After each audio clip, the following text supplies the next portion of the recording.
The station where our veterans' voices are heard. MBR Talk. Hey, thanks for supporting our channel by watching and listening. Find us on the web at mbradio.us.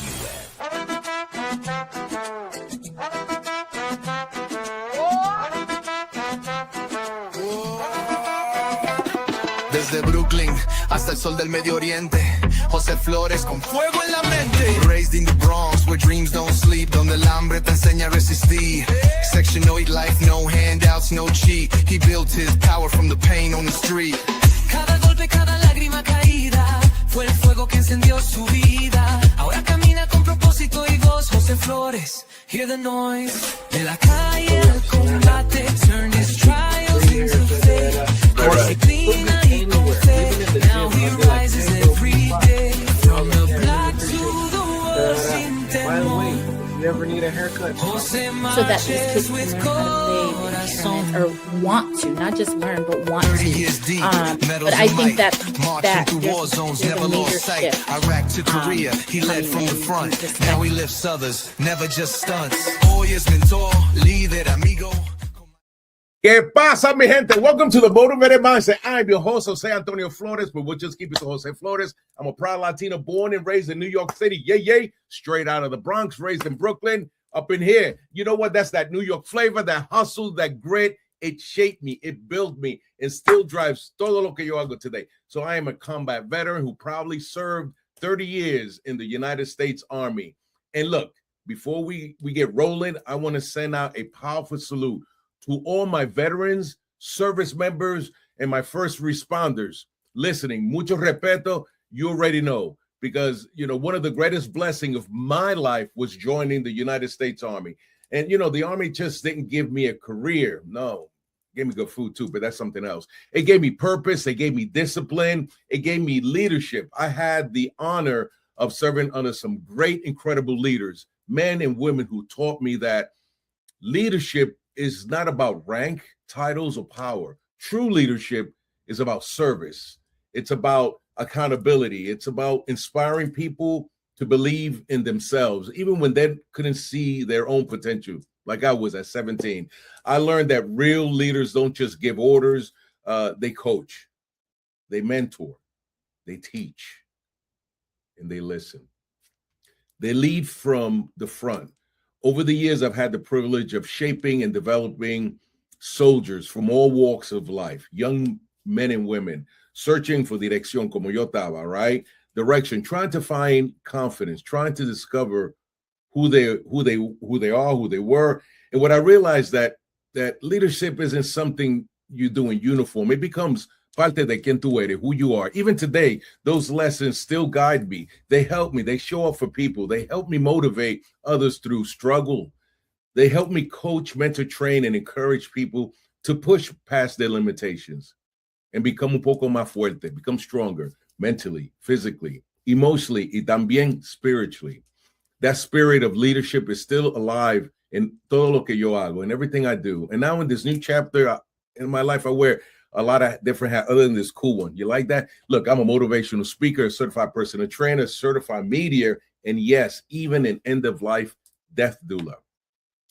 But behind all those titles, I have one mission, is to serve people, because I know what struggle feels like.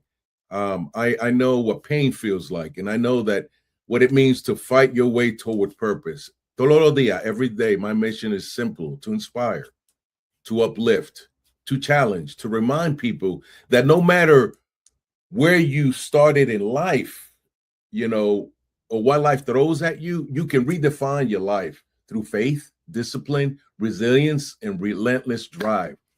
That's why this podcast exists. The Motivated Mindset is where we talk about resilience. We talk about culture, healing, leadership, discipline, optimism, and the courage it takes to keep moving forward, even when life swings real hard at you. We keep it real here. New York City real, straight talk, Bronx humor, you know, zero sugarcoating. You're going to laugh, right? You're going to do some reflection. You're going to get fired up. Yay. How you doing?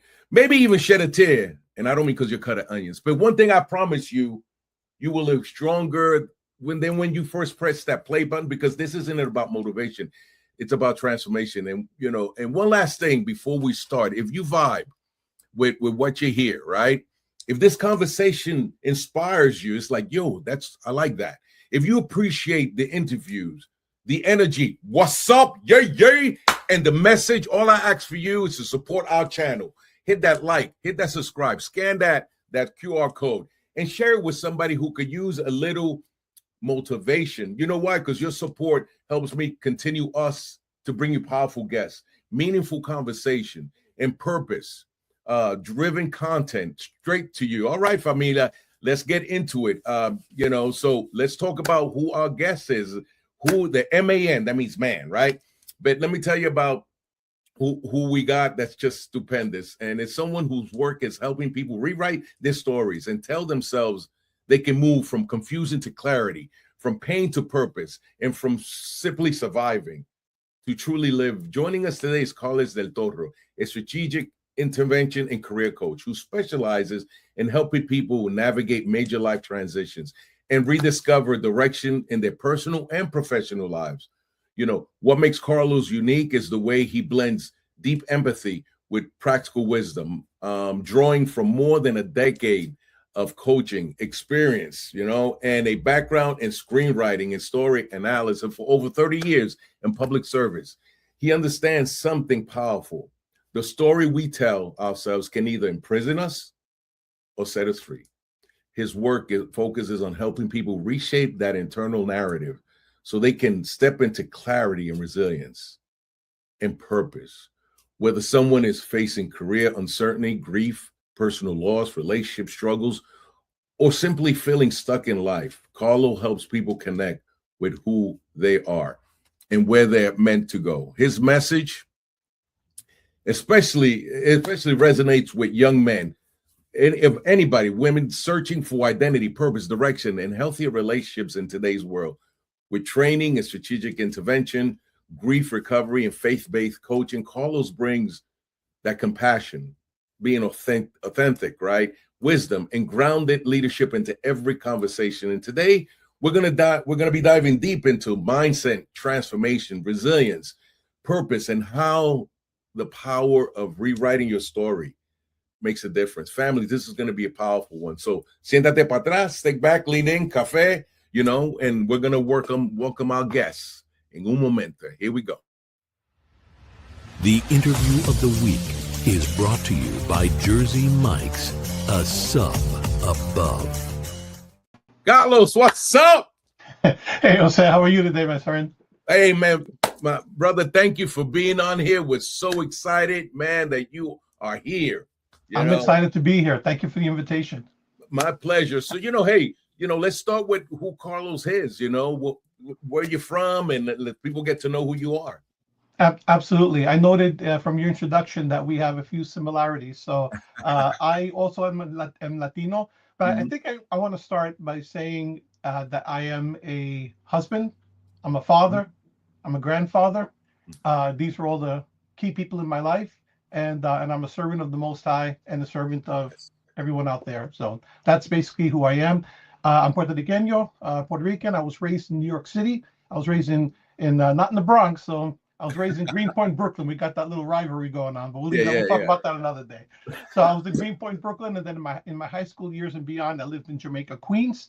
I've worked, as you said, for over 30 years in public service. Started my career in Washington, D.C., and worked for the federal government in the early 90s. Then I came to Pennsylvania because I had some plans here. I stayed in Pennsylvania with state government for about 16 years.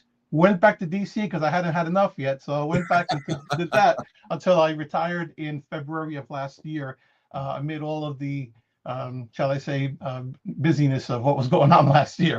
Then, but you know, all joking aside, in parallel to all of that, mainly from about 2012 forward, I started a journey that's lasted up until the present as a life coach and a career coach. And we could talk more about that a little bit later. I'm also a story analyst and a screenwriter, and I've been working on that since around 2015. I'm a grief recovery specialist, and I'm also a Christian minister. And I've looked for the commonality through all of this, and what I think kind of unites it all, because there are a lot of interests here, but I think what unites them all is story, right? And we could talk more about that, but essentially every human being has a story arc similar to the stories you'd see in a movie or going through a book or even in a song. And my job is to help people to find their story if they haven't written it yet completely the way they want it, to help them to find a way to write it. Wow, no, that's a lot. That's a lot, man. But you're right. There is a common thread there, you know. And when Karlos, when you're not wearing that coaching hat, right? So what do you do outside of work? And you know what that work-life balance we all try to find. Sure. Well, as you indicated, that there are other interests, and one of the most, as I mentioned, in terms of the kind of things that I'm doing in my professional life, the screenwriting, the story analysis, is because, quite simply, I love movies. I always have. I love movies. I love good quality television. I love a good story. When I was a kid, that was kind of my sanctuary, right? When I had problems at home, I would camp out in a movie theater pretty much all day, every weekend. And that just developed a love in me of story. I love to read. This is one that you probably won't hear too often. I love to study biblical languages, things like Greek and Hebrew. Wow. And then and I just love to spend any time that I can with my wife and children, and whenever I get a chance with my grandchildren. So, well, that's super. You know, I remember when you talk about movies, like I'll never forget when in Brooklyn, when we lived in Brooklyn, they started where they were showing more than one movie, and they had the 4. So you know, they didn't have security too good, so we used to sneak in to check out. Remember that? I do. I shouldn't admit that publicly, but yeah, I absolutely do. Yeah, that was a long time you're talking ago. about the double features, right? Yes, the double features. I don't think people know what that is today. The double features. Yeah. No, movies impact us so much, you know, and drive. Like one of my favorite actors is Al Pacino. Yeah. He's a method actor, you know, and probably John Travolta, because I used to watch Walking by Carter. But you know, that's something up at Who's He Become. You know, that is amazing, you know. And we have a question from Yvette, and she said, why is it more important than ever to write your own story? My question is, what does rewriting your story actually look like in real life? Not in theory, but in practice. Thank you. Yeah. Well, the reason, very simply, that it's important to write your own story is because if you don't write it, someone else is going to write it for you, right? And that is probably what's happening with many people who come to coach to life coaching. They've been operating sort of passively based upon scripting that they've received essentially from childhood, you know, scripting from parents and grandparents and authority figures and teachers and friends and the media and everything else around you. And by the way, I'm not saying at all that those things aren't important. All of that has its place, right? However, ultimately, your life is your unique life that you alone are going to live, right? So if you are just operating based upon what everyone else has told you, and I can give you umpteen examples, if you're just doing that, you're not possibly fulfilling the kind of things that you want to do. Example, someone is told when they're a child not to pursue a certain field because it won't make money, right? So, you know, we all know people who are artists at a young age and love to draw, or they love music and tinkering with the guitar or whatever. And then when they go and they express that to an adult, oftentimes, and well-meaning, right, well-intentioned, it's not any kind of nefarious purpose, but sometimes what the child will hear is, you know, that's really wonderful, that's a great hobby, but, you know, you're going to go and study something that's going to help you earn money, and there's really no future in that. And then you go and you ask that same kid when they're, you know, in college or high school age, you say, well, what do you want to do when you go forward? Well, business. And then you say, okay, what kind of business? I mean, they talk about business as if it's just this one huge thing, right? And they say, well, you know, I don't really know. And I say, well, is that what you really want to do? Well, I really love art, but they told me there's no money in that. So you immediately squelch that desire. So what does it look like in real life to help people write their story? Is helping them in many cases rediscover, right? Not necessarily discover, but rediscover something that was lost in the past because of all the scripting and people telling you what you can and cannot do, and then trying to find what those interests are, what those passions are, what those values that you hold already are, so that you can pursue those things moving forward in a way that's more fulfilling and satisfying for you. No, that's a stupendous, you know, when you mentioned about how we were brung up and what gets put in our minds, you know, like binders. Okay, what you cannot blind, what the binders is it the what you put on horses, like all you see is because of what you've been given, you know. Exactly. And I tell you, Carlos, when I joined the Army, it was like going from Earth to Mars, like a whole new world, and that's something I was used to. So that what you just said makes perfect sense. And it's not that those things aren't important, right, Jose? It's like those things are important, and you need to hear all of it. But if you're making your life decisions only based upon what everyone else is saying, ultimately they're not the ones that have to make the decisions and choose the things that are going to hold them in place for the next 20, 30, 40 years. I mean, think about people who, and I've experienced this myself. You wake up, you follow a career, and I don't want to say totally that's happened to me, but I'm just giving you an example. You know, 20, 30 years down the line, you follow a career, and maybe there's good money, and maybe you have someplace to go every day, and you're contributing and you're adding value, but you wake up and you're wondering, is this really what I want to do with the rest of my life? And maybe it's something that you really would never have chosen for yourself in the beginning, but because of circumstance or economics or other reasons that don't really have to do with your internal feelings about that thing. And I don't want to say feelings, but your internal desires. Let's put it that way. You take an entire pathway that is not really aligned with what you had intended really to do. And I think that it's important to recognize that. And it's never really too late to make those kind of changes. Yeah. And we have a question from Liz. It says, what is the very first tactical step someone takes to start rewriting their story? You know, what should they do? Their first steps? Yeah, I think the very first thing that you need to do is you need to identify, you need to identify what it is that you actually want, right? Because it sounds so obvious, it's almost offensive. But a lot of people, when you ask them, well, what do you want to do? They don't really know, because they spent sometimes years, decades even, doing what they really didn't care to do or didn't really think about doing. So the first thing to know is, well, what is it that I really want? And there are strategies that you can use to determine that. And then once you know what you want, then you want to start identifying some limiting beliefs that have kept you from following that path. And then you could come up with strategies to go ahead and meet it. But the very first tactical step is just to really, it's the really obvious one, right? To identify what it is that you want. Yeah. Sometimes that, even after I got out the Army, that is so. And if you talk to a lot of military members, you ask them, they're lost. We've been used to being in this protective bubble, and then you've been doing this, whether you've done one term or another. What you want to do, and it's hard. It really is. Absolutely. You're absolutely correct. No, absolutely correct. We have another question from Maria, and she says, what is the first question someone should ask themselves when they feel stuck professionally? You may have answered some of that, but that was a question I got from Maria. That's okay. Well, if you feel stuck, the first thing I would actually ask is, what do you mean by, and I'm not asking you right now, I'm saying, you would ask the person, what do you mean by stuck? So much of coaching, and we can talk specifically about what coaching is later, but what will happen is that we use terminology that we don't necessarily understand, and words mean things, right? Vocabulary is incredibly important. So the kind of words that you use are going to dictate what your future is going to look like. So if you say, I'm stuck, one of the first things I would ask as a coach is, what exactly do you mean by stuck? Well, I'm stuck, a person, that's probably how they'll react. I'm just stuck. I'm not moving anywhere. Well, what would it take to get you unstuck? What does stuck look like? What does unstuck look like? And then you start teasing that out and helping that person identify, because sometimes they may not be necessarily, for example, stuck. Maybe there's a barrier in their way, or maybe there's a challenge that they haven't been able to overcome. That could be a simple thing that if you get that thing out of the way, then they have a clear pathway to move forward. Because, and I guess the main point that I want to make with that is that a lot of times victory is a lot closer than we think.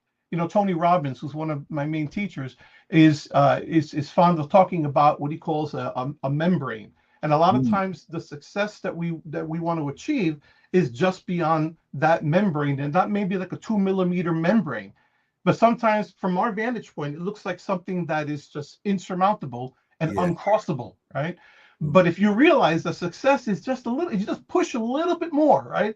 If you don't consider yourself stuck, as if you have no agency in the matter. If you understand that you're able to achieve a lot more than you think you are, you can push past that membrane, and then success is waiting right on the other side. So that's the first thing I try to do, is clarify language and help that person to use more empowering language rather than the language that keeps you stuck. Yeah. No, that is absolutely correct on some of those things. We're going to take a quick 1-minute break, show a commercial, and then we're going to come back from a question from Stephanie. Here we go. Today's episode is being sponsored by Sheeta Sweets. There's nothing like a homemade pound cake, the kind that takes you back to grandma's kitchen. At Sheeta Sweets, every cake is made from scratch with premium ingredients and the love behind Dr. Rashida Johnson's family recipe. From classic vanilla to sweet potato and southern butter, every slice delivers a taste of tradition. Order your custom pound cake today. All right. Hey, order your cake. I've tried it. I can't lie to you. That's some good stuff. So the question we got from Stephanie was, it says, I guess you've helped people across private industry, federal government, and state government. What patterns do you see in people who feel lost or disconnected from their career path? Yeah, that's a great question. And I think what I want to focus on there is the word people, right? Mm-hmm. Because whether it's private industry, federal government, state government, any other venue, the commonality in all of this is people.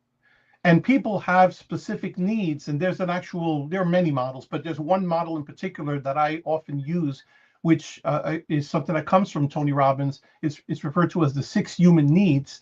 And in coaching, just to explain, there are different strategies that you can use and different models that you can use. And the 6 human needs is one strategy. And notice that it says 6 human needs, right? It's not cultural, it's not ethnic, it's not any of those things. It's not based on position, status. It's based upon or industry. It's based upon if you're a human being and you have human needs. I won't go into the details of that right now, but the patterns that you're describing would be found within the context of a model like that, where you identify what's important to people.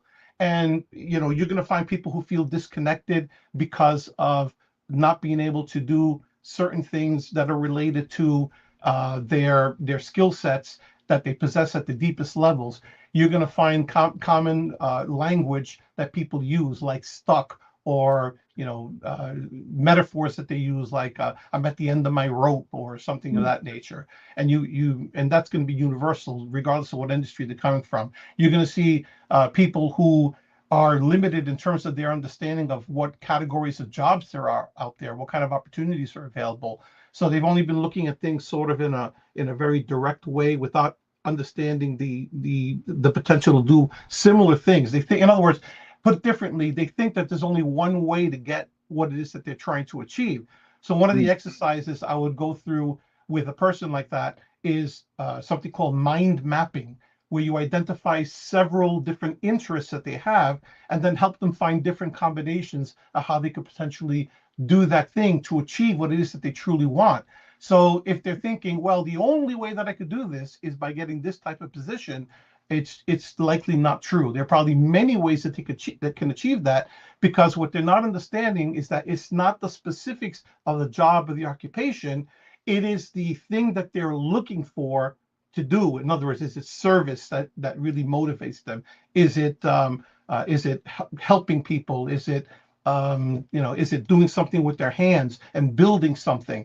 That's the thing that is going to actually lead them to satisfaction. And there are many ways that you can do that to get to that point.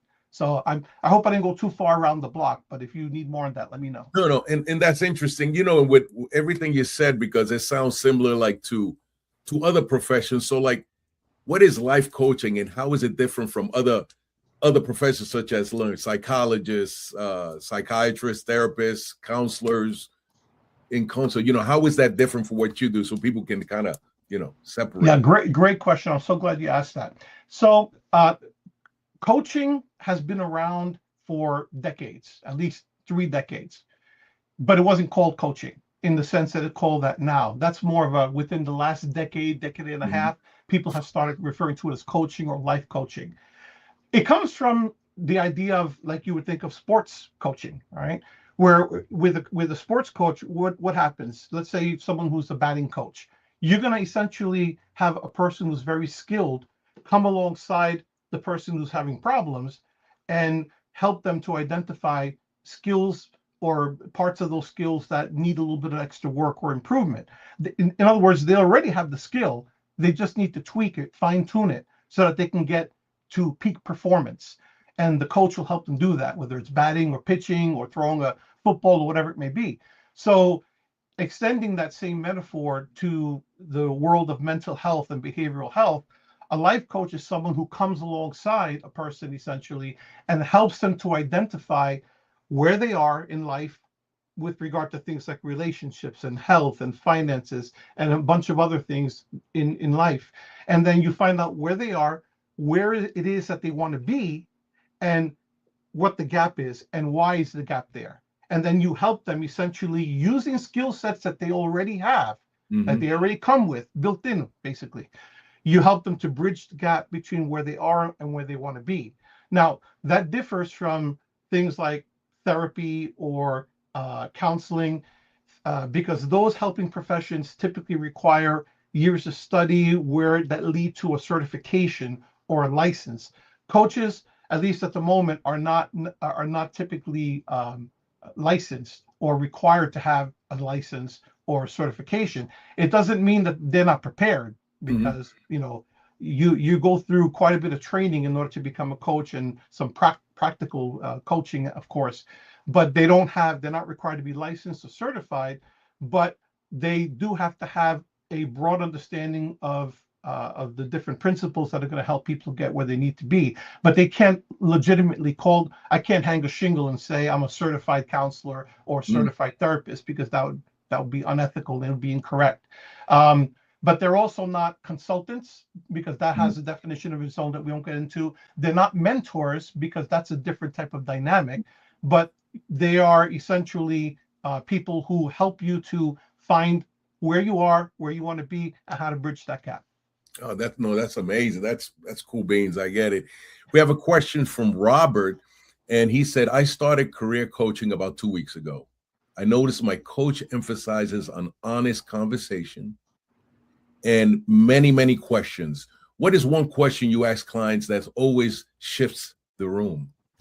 Right. Well, before I answer the question, let me just say that you hit it right on the head about the coaching approach. Coaching involves exactly that, many, many questions, because one of the reasons why we don't get the results that we want is because we're asking the wrong questions of ourselves. So if you say to yourself, well, why am I not able to write that screenplay? And your answer to yourself is essentially, well, because I don't have any creativity, I don't have a creative bone in my body, right? This is how many of us think, when the reality is probably not that at all, but you're already conditioned to give that kind of a response without thinking it through. So if you ask a better quality question, like, what's one thing I can do to further my screenwriting career, that's going to get you a better result than why can't I write a script today, right? So it's a lot of questions. So what's one question that I ask clients that always shifts the room? I ask them what created that limiting belief that they have, because if they can understand where a particular limiting belief came from, then they might have the courage to question that and then to find a more realistic solution. Here's the thing. If you think about everything that we believe, ultimately, if you look at it as a table is just what? It's a flat piece of wood with some legs, right? And we come to believe things. A belief is essentially, we have legs that develop for these tables, and we don't test those legs. We just accept, well, that table is the belief. So let me give you a concrete example.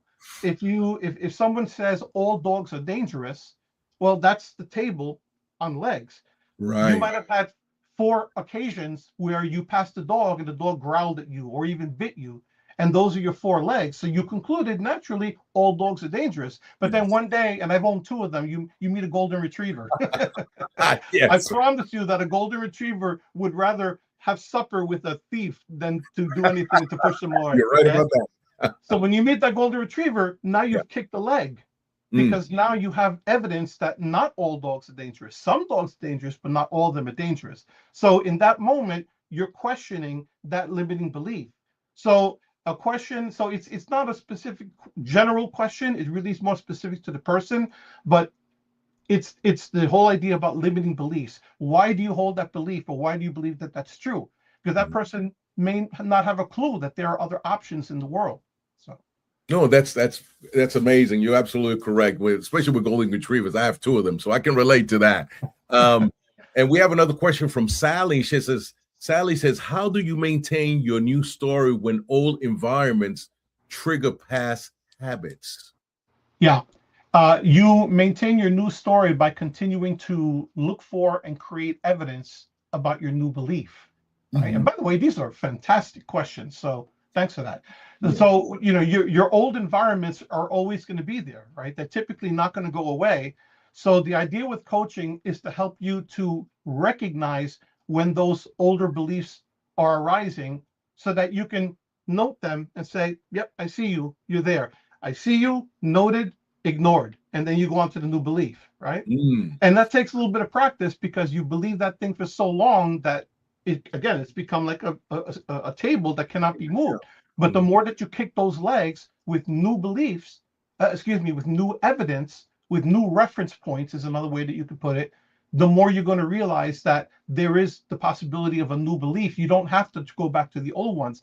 And I dare say that for many things in your life, you're never going to go back to the old one, because you're going to recognize it for the lie that it was, or for the exaggeration that it was. And you're going to become so skilled at it, because it is a skill that you're developing when you're coaching. And as you recognize those things for what they are, you're going to become strengthened in that new belief. No, that makes perfect sense. No, and I know sometimes sometimes people will find other people to validate that table, even though they may know that table is not right. I've seen that. Absolutely. Absolutely.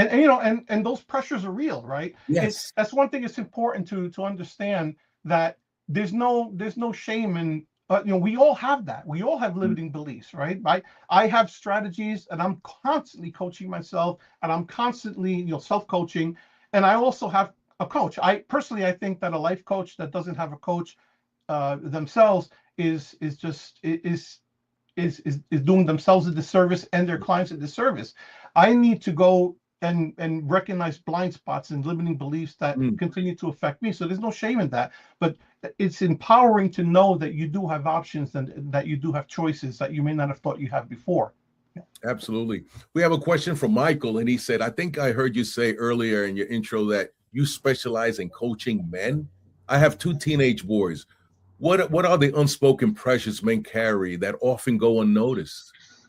Yeah, and first of all, I want to thank you for what you do, because raising children in general is tough, and raising teen boys in particular is quite a feat. I raised 3 of them, my own. Well, not my own.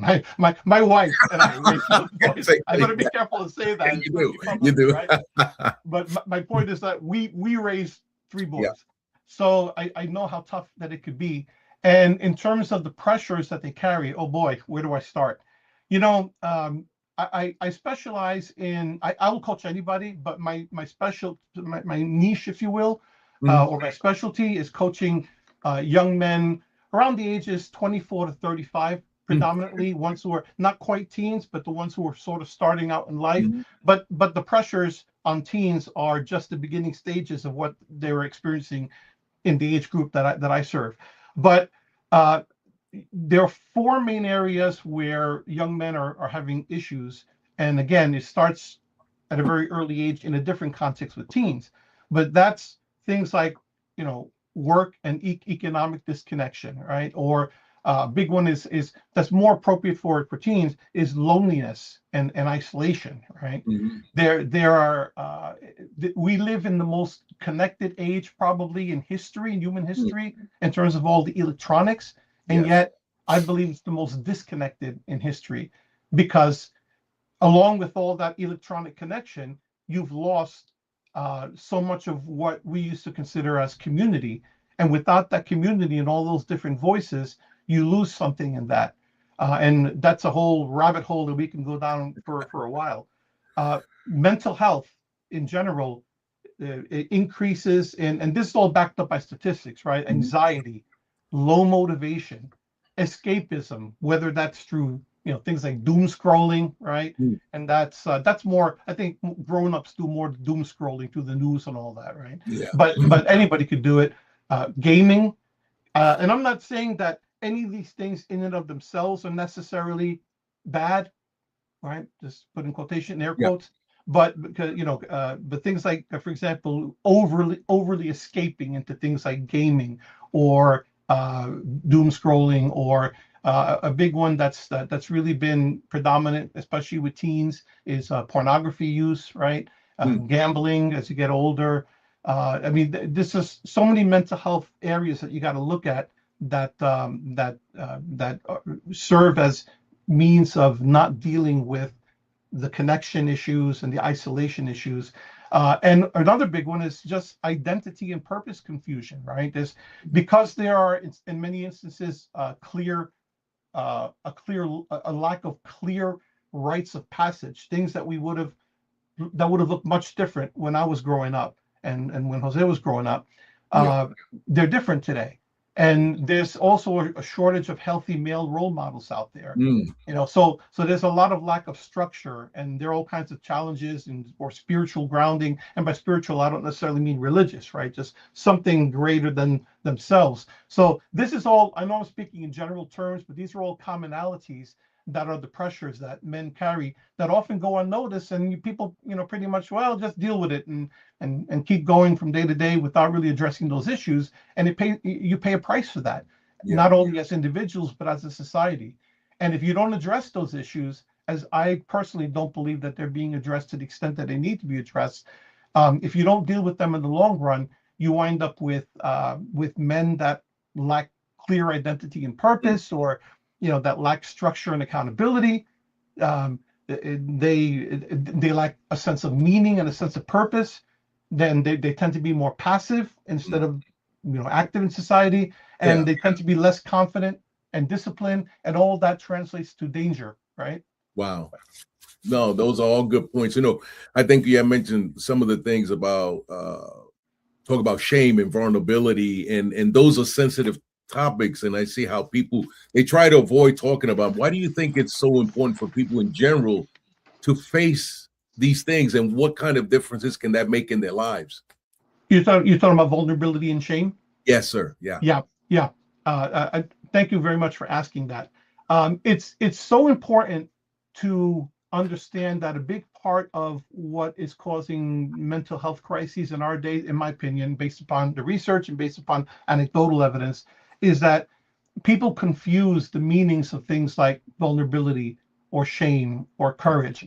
And I got to give credit where credit is due here, because I don't pull this stuff out of a hat, and none of this is original to me, right? Many of you out there might be aware of an individual by the name of Brene Brown, Brene Brown, Brene Brown. She is a researcher, a research professor at the University of Houston, and she's famous for a couple of TED Talks on these topics, specifically on vulnerability and shame. So much of what I'm saying today is in line with what she's taught. And I think people confuse vulnerability with weakness. And nothing could be further from the truth. And in order to realize that you need to make changes, and to even want to accept something like coaching, you have to make yourself vulnerable. Because a lot of times what will happen, you'll go and, I don't know if any of you ever saw, there's a Netflix special out there on Tony Robbins. It's called I'm Not Your Guru. If anyone saw that, there's a point at which Tony is, he coaches people from the crowd, and someone comes up and he's trying to explain something to them, and they're looking at him with the look, and he expresses it. Oh yeah, I know that. Yeah, because that's the look that people, right? I already know that. So because you got to put up that barrier, right? That Right. You're not telling me anything I don't know, but in the meantime, you're dying inside, right? But you can't admit that in society because, well, that's a weakness, and I got to say, men are especially attuned to this. But anyway, so the idea is that vulnerability is weakness, and the way that Brene talks about it, vulnerability is what? It's uncertainty it involves risk, it involves emotional exposure, but in honesty, it's quite frankly the most accurate measure of courage, because for you to be vulnerable means that it requires you to show up and be seen, right? Even if success isn't guaranteed, and especially if you can't control the outcome, to go out there and put yourself out there, it's the only way that you could succeed, because if you don't do that, you're gonna 100% of the time you're gonna fail, right? So failure is not, we're afraid of failure in our society too. And if you fail, then well, you're not deserving, because ultimately we have a need to feel loved and to feel seen and to feel adequate. And one of the worst things for us is to not feel those things. So we think if we make ourselves vulnerable, that those inadequacies are going to come out. But the truth of the matter is that you have to make yourself vulnerable if you're going to eventually, have success. And then shame in our culture is also something that's very heavily misunderstood, whether that's shaming yourself or shaming others. Shame is essentially, and I'm oversimplifying this, of course, but shame is essentially the feeling or belief that we're flawed in and of ourselves, right? Or that we've done something that makes us unworthy of connection. And that's worse than death for human beings. That's worse than death. Wow. If you feel that you're not worthy of connection, because the worst thing you can do, we're relational creatures, right? And I come from a religious context, and I believe that our Creator made us to be relational creatures. But whether you believe that or not in your personal belief system, I think we can all agree that human beings, from whatever source, have something in us that requires us to connect with one another, and that this detriment to ourselves as individuals and to our communities if we don't have that connection and we don't express it. And I think we're seeing a lot of the fruit of that, unfortunately, in our day. So shame is a thing that gets you there.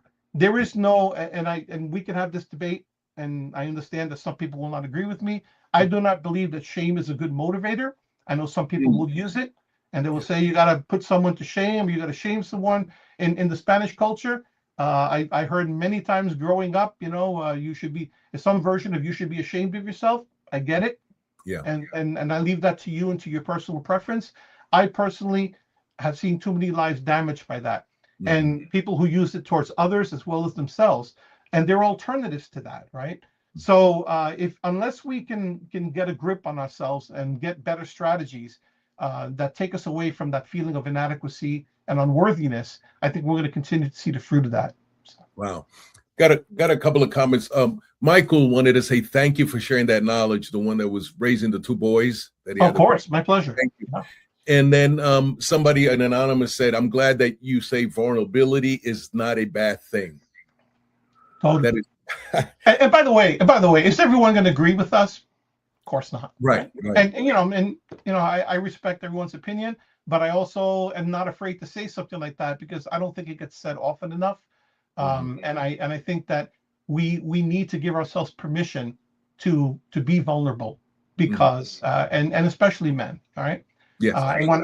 And when I see all the things I described before, part of what makes those things intensify in their destructiveness is that men do not make themselves vulnerable, and therefore they think they have to do everything by themselves and climb out of a hole by themselves, and that's just not possible. That's just not possible. And I can attest to that. Growing up with my dad, he would say, in other language, suck it up, because we don't talk about mental health, the issues. He was an alcoholic. There were so many things that were, como se dice, put in a Rolodex behind. So we don't talk about that. We don't talk about anything. And then you just have to be strong, even though you're weak as anything, but you have to. Perception is everything. In front of my friends, I couldn't talk about it, even though we were all going through it. It was just, I didn't find this out till later on in life when I got older. But you're right. You're right. We're going to go with one more question, and then we're going to talk about how people can contact you and reach you. So the question is, what legacy do you hope your work leaves for the next generation of men and leaders? And that's from Yvette. Oh, so nice. That's such a nice question. Wow, that's a big one. Recognizing that what I do is just one little drop in the bucket. If I can do my part to help men, young men in particular, to understand that that you don't have to do it alone, that there is more than one way to do something to achieve what you want. And let me just insert this real quick, because you said something, Jose, that reminded me. You have extremes. I talked about role models earlier. Yes. You have, especially for young men, extremes out there of what men are supposed to be like, right? What is a real man, whatever that is, right? And you have on one extreme, well, they should be, there are no real differences, and this is opinions, right? There are no real differences between men and women, so they should be, more, this way, where they're more like women, etc. And then you have the other extreme that says, well, no, they got to be, they got to be, macho and tough, and they got to assert themselves with the opposite sex, and in terms of pain, going through pain in life, well, pain is just weakness leaving the body, that kind of thing, right? So without naming names, we've all heard these different sides. And is there a middle ground? That's where I hope to help people find the middle ground. Without getting too technical, you have problems to be solved and you have polarities to be managed, right? So polarity, north and south, there's no one solution. Right? Breathing is a polarity. You breathe in oxygen, you exhale carbon monoxide. So if I say to you, stop breathing in oxygen, well, that's ridiculous, right? But if I say stop exhaling carbon monoxide, that's also ridiculous. Breathing is not a problem to be solved. It's a polarity to be managed. And when we try to resolve things as if everything is a problem, that's a mistake. So, so it's important to understand that there's a lot of stuff dealing with men that it is a polarity. There are appropriate times to be tough, and there are appropriate times to be softer. Where's the happy balance in between? And if I can help men understand that, help them find their identity, right? Help them find their purpose so that they're not aimless, and understand that if I could teach them how to, maybe if I sum it up this way, if I could teach them how to manage their minds so that they realize that their lives can change because of changing their thinking instead of trying to change the circumstance. You don't have control over a circumstance, which is a fact. You do have control over what you think, and that's true of anyone, not just men, obviously. Okay, so if I can help train young men to think, I will have succeeded. Absolutely. That's awesome. So let's go into, let's see what you got here. And I'll leave it up to you there. There you go, Carlos. Yeah. So there are a couple of ways to reach me. My website is pretty easy to remember. It's my name, KarlosDelToro.com. So once you get past the fact that my name starts with a K than a C, I was little, I didn't have a choice in the matter. Then it's just KarlosDelToro.com. And I try to keep the site simple. It's really just a one pager that you just scroll down a little bit. And if anyone is interested in the future in seeing what's possible in terms of coaching, you can schedule a discovery session by selecting that button up at the top there. And that's by the way, a no-cost session. It's a 45-minute no-cost session where we talk about what coaching is and what your circumstances are, and if we would be a good fit together. So you could do it either by pressing that button, and at the moment it's going to go to my email, my business email, but I'm working on it to go directly to a scheduler so that you can actually pick a time, a date and a time, and I should have that ready soon. Or you can text me at the 461-3074 number. You can call or text me. You can do it that way as well. All right. So this center section tells you a little bit about me, who I am and what I stand for, why doing this work is important, and how we'd work together. And many of those things I covered with you today. All right. This explains a little bit about how we would work together, typically one-on-one coaching. And you'll notice, by the way, that this site is geared towards men, because that, again, is the specialty that I focus on, because you can't market, being all things to all people is just not a wise strategy. But please know that it doesn't have to be career coaching. It can be any type of life coaching, but that's my central focus. So if you have or know young men who might be interested in this, or parents of young men who might be interested, then this explains how I'll do that. I'm working also on the possibility of opening group coaching, because you can reach a lot more people in a short period of time. I'm not quite there yet, so at the moment it's one-on-one, but I will be putting events out there, like webinars, for example, where I will post on this site, and then those will be group situations, and eventually it'll be some type of group coaching of that nature. All right. And then once again, you can, I think for the moment, the top section is going to be the best in order to schedule a session with me. But sometimes people just have questions, right? And I wanted to have a section where you can submit a question or a comment, and that's at the bottom there. And if someone sends me a question and they say, "Hey, can I schedule something?" I'll be looking at that as well. You don't have to. I'm not wed to just the top one, so you can use either or. Okay. So this is my LinkedIn page, and I believe that that Jose will be sharing links to both of these with you. If you want to know a little bit more about my background professionally, you'll find that on this page. And you'll notice in the upper left, the message button there.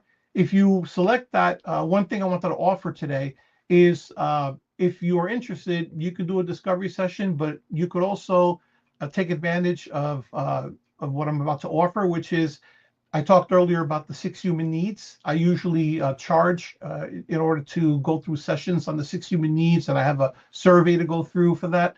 So I won't do the whole package, but for the first 5 people who message me and indicate that they were in the session today and use the code news story, for the first 5 who do that, I will schedule with you a session to talk about the 6 human needs, what they are, and give you an initial understanding of your 6 human needs. And we'll do that. That'll be a 30-minute session for the first 5 people who do that. They can say, "Hey, we heard it on the Motivated Mindset," that they watched it. Absolutely. I've got also the Motivated Mindset podcast, and I heard and give code news story, and we'll take care of you. Ooh-wah. All right.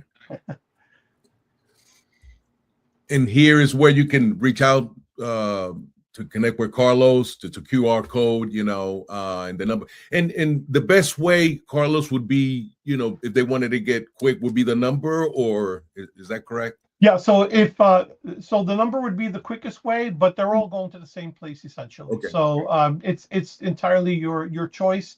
And thank you, Jose, for preparing these codes. That makes it much easier, and it'll take you directly to the sites. But the phone number you can do it phone or text, and either one will get to me quickly. So that's the beauty of living in the age today, where we can communicate in very quickly in all these different ways. So yep. Absolutely. Absolutely. And we're coming down to the end. Is there anything, any last words, anything we didn't cover that you would like to emphasize? I'll wait to see if there's any more questions, but until we get questions, I give the last few minutes to you, Karlos. I appreciate that. Well, the one thing I'll just say, just generally talking about the theme of the day, is that just a reminder that you have a lot more agency, what I call it, to accomplish the things that you want to do in life than sometimes you think you do. I don't have time to go through it now, but I mentioned the difference between circumstance and thinking, and that's everything. A circumstance is something that 100 people will all agree is exactly what that is. If I tell you that the sun is up there, that's a circumstance, right? Because we would all agree that the sun's up there. But the second that I add a qualifier to that and say, well, that's the biggest sun I've ever seen, or it's kind of a bad example, but as soon as you say something that qualifies it, you've now graduated to a thought. And in real life, in the everyday, we do that all the time with the things in our lives, where we ascribe something to a particular circumstance, and it's not the circumstance that's holding us back. It's the thinking about that circumstance. So if you think about life being 10% what happens to you and 90% how you react to it, when you really give that some thought, you realize how much more power you have over that thing that you thought that you cannot do. Or whether it's people, circumstances happening around you, world events, right? We can go in all kinds of directions with politics, and you have a lot of agency, right? You don't have to think a certain way. You don't have to behave a certain way. So if I can leave you with anything today, it's think about the difference between the facts and how you're thinking about the facts, and it will change your life. Wow. And we have a comment from Olga that says, that was so enlightening. Thank you for sharing. Thank you. Thank you for being here. I really appreciate it. I love these wonderful questions. Yeah, no, they were good. And Carlos, thank you for being. I know it made me think a little bit about things, but it actually made me think about how I grew up and what I was exposed to and how I thought and how it evolved as I, grew older. Me too. Yeah, absolutely. So but I don't see any more. Ladies and gentlemen, I want to say thank you for being here. And Carlos, of course, thank you. And we'll, if once you get any upcoming events, please let us know, and we'll be showcasing. But you dropped a lot of golden nuggets, a lot of stuff we need to hear, especially as a man. I'm so glad. I'm so glad. And I absolutely will share with you whatever I can in the future. Yeah. Yep. Thank you. And keep up the great work you're doing with this podcast. Oh no, well, thank you. Me and Yvette, my partner, she keeps me on top of things. So awesome. And and Yvette says thank you. And ladies and gentlemen, continue to chime in and watch our podcast. But everybody had a good one. Y gracias por todo. I'll see you guys later. Thank you. Ladies and gentlemen, thank you for tuning in to Military Broadcast Radio. As we wrap up today's show, we want to remind you that the podcast of today's episode will be available right after we go off the air. So if you missed any part of the show or want to listen again, be sure to check it out. And remember, we're here to support and honor our veterans. Your stories and experiences matter, and we are committed to giving you a platform to share them. That's right. We're here to give our veterans a voice. So don't forget to catch the podcast and stay connected with us. Giving our veterans a voice.